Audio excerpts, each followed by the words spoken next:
Друзья, привет! Приветствую вас на своем канале. Сегодня я вам предлагаю приготовить рататуй. Это потрясающее овощное рагу, которое стало всемирно известным благодаря одноименному мультфильму. Я думаю, что все вы его увидели. Ну что ж, пойдемте на кухню и давайте готовить вместе. Полный список ингредиентов, как обычно, вы найдете в описании под видео. Для начала нам потребуется одна крупная луковица. Нарежьте ее мелким кубиком.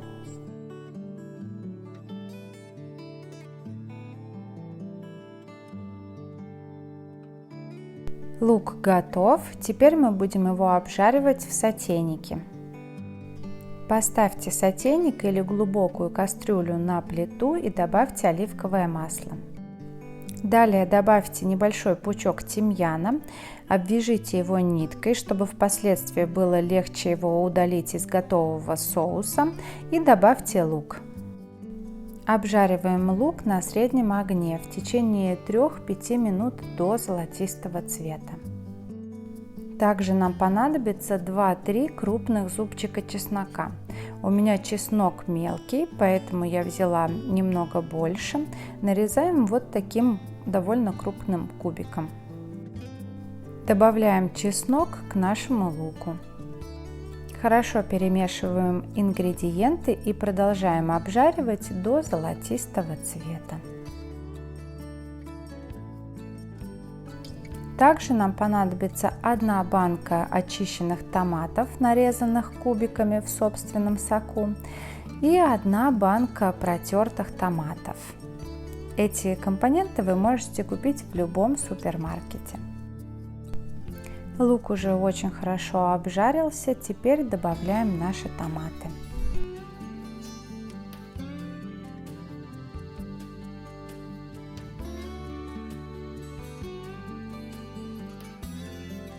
Перемешиваем все ингредиенты, доводим до кипения и оставляем на слабом огне томиться в течение 15-20 минут. Обязательно добавьте соль по вкусу, свежемолотый перец, сушеный базилик или травы, которые вы любите, допустим, прованские травы. Также добавьте пучок свежего базилика.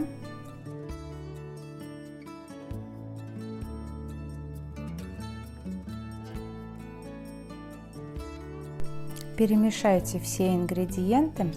Постепенно соус будет увариваться и будет еще более густой. Если томаты недостаточно сладкие, можно добавить немного сахара. Пока соус готовится, мы подготовим остальные ингредиенты. Нам потребуется 2 крупных перца. Очистите их от кожуры вот таким способом.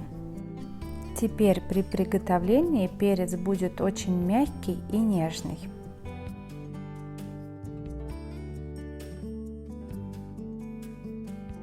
Очистите перец от семян и от внутренних пленок.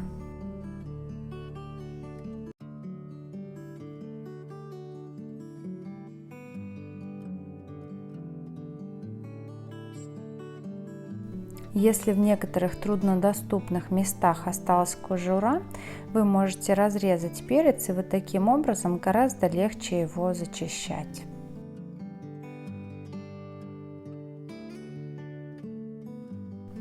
Затем нарезаем перец средним кубиком.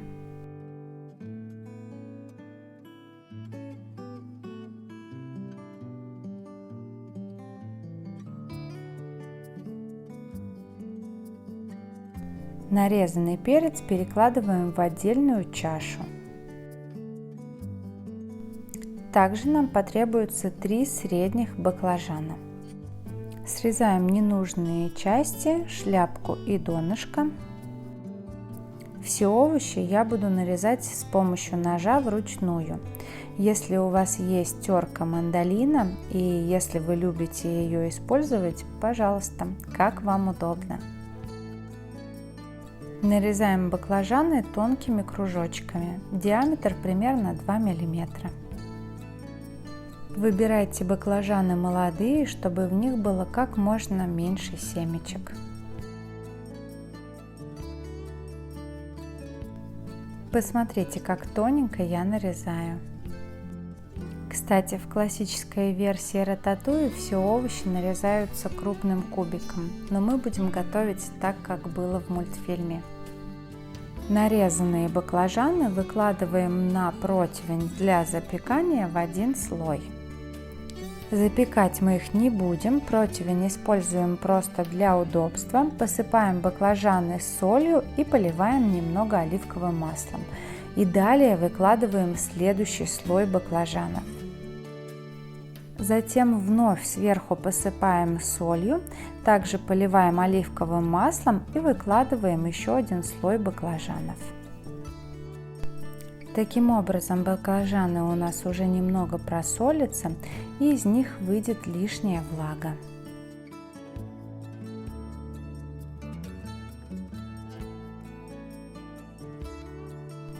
Далее нам потребуется 3 средних цукини. Выбирайте размер примерно такой же, как и наши баклажаны. Я буду использовать не классический сорт цукини. Эти цукини итальянские, называются тромбетти. Мне очень нравится то, что в них нет семечек и у них очень плотная структура. В диаметре они, конечно, гораздо меньше, чем баклажаны, но ничего, я придумаю, как их уложить. Также нарезаем тоненько и отправляем в чашу. Обязательно добавляем соль по вкусу, и я также добавлю прованские травы. Мне очень нравится это сочетание.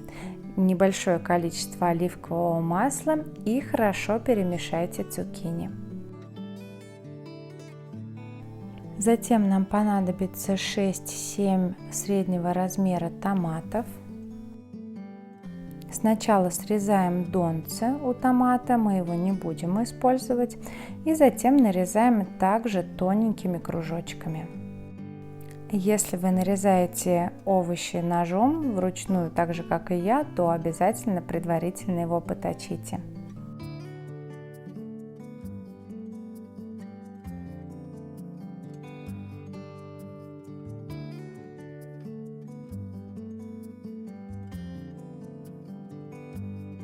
Готовые томаты не солить. Соус тоже готов, за это время он стал более густой. Обязательно вытаскиваем из него веточки тимьяна. И теперь начнем собирать наш рататуй.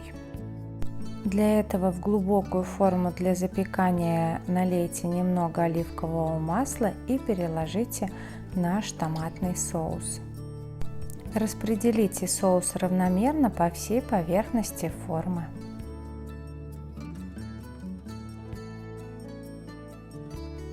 Затем добавьте нарезанный перец. Теперь мы будем собирать башенки или пирамидки. Для этого нам понадобится еще один противень. Выкладываем на него 3 ряда, можно и 4 ряда баклажанов.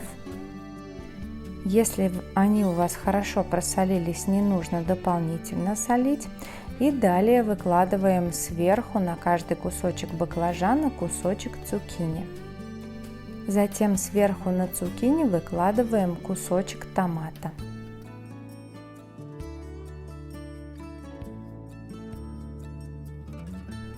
Если вы помните, томаты мы не солили, поэтому обязательно их посолите. По желанию можно посыпать сушеным базиликом, а также можно добавить свежий базилик.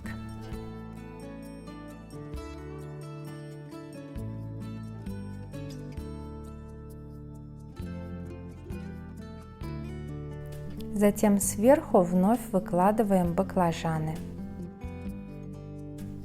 После баклажанов повторяем всю ту же закономерность. Выкладываем цукини. Посмотрите, цукини, которые у меня маленького диаметра, я выкладываю по несколько штук, заполняя поверхность баклажана.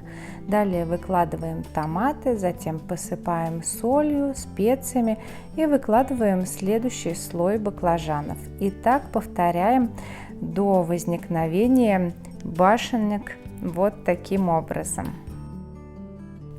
С такой предварительной подготовкой овощей будет очень удобно выкладывать их и собирать наш рататуй. Овощи будут продолжать выделять очень много сока, лишний сок нам не нужен, поэтому перед тем, как выкладывать пирамидки или башенки, как вы их называете, обязательно отжимайте от лишнего сока. И таким образом плотно заполняем полностью всю поверхность формы.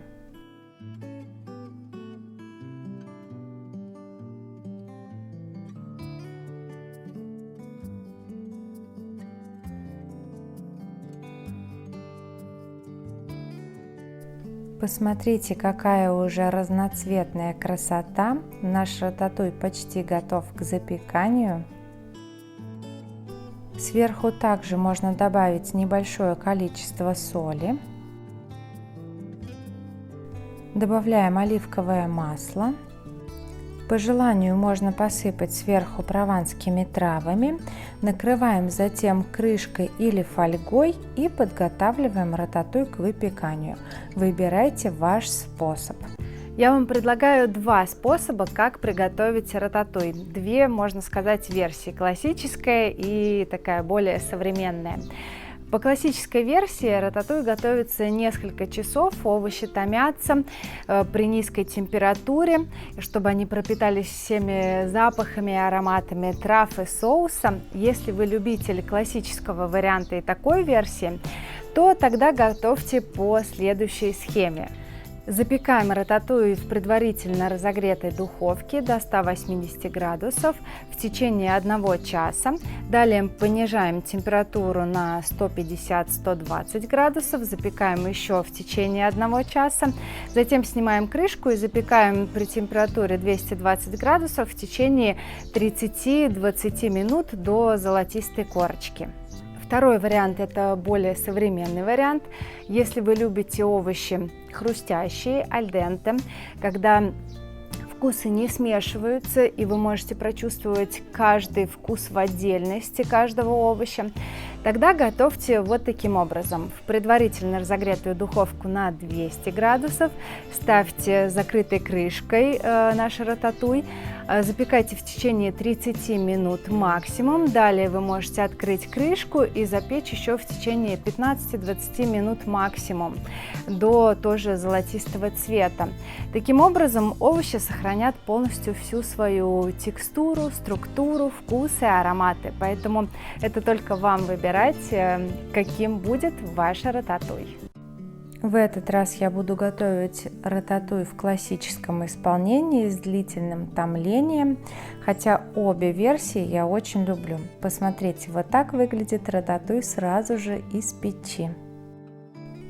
Когда рататуй немного остынет, можно его выкладывать на тарелку. Подавать его можно как холодным, так и горячим. Я люблю, кстати, больше в холодном его виде. Он идеально подходит как гарнир и как самостоятельное блюдо. Добавляю немного соуса, несколько капель оливкового масла, несколько листочков свежего базилика, сверху перо лука-шнита для красоты. И вот наш рататуй готов. Рататуй получается невероятно вкусным. Даже те, кто не любит овощи, обязательно его полюбят. Приятного вам аппетита, друзья, и до новых встреч!